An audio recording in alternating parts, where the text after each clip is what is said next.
Via da Londra dal lockdown e dai rischi della nuova variante del Covid. Molti italiani in Inghilterra avevano già programmato il rientro per Natale e sono riusciti a lasciare la capitale britannica prendendo gli ultimi voli per l'Italia prima del blocco. Non tutti però sono riusciti a partire. Per effetto dell'ordinanza del Ministero della Salute e del NOTAM emesso dall'ENAC. In meno di mezz'ora nel pomeriggio di ieri sono stati cancellati tutti i voli da Londra per l'Italia.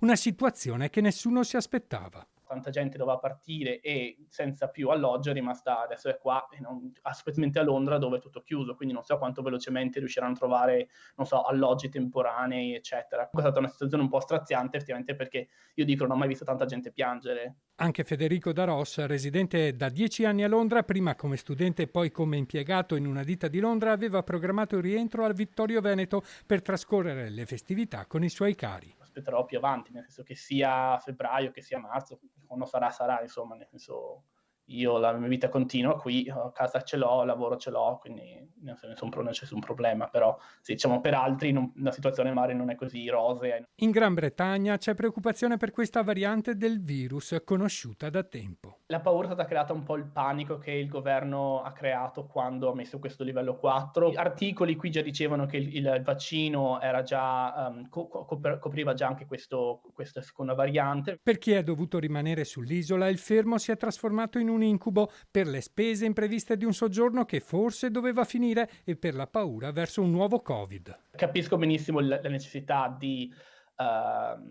diciamo, di limitare il contagio sicuramente, però magari la decisione è un po' così veloce senza pensare troppo alle conseguenze.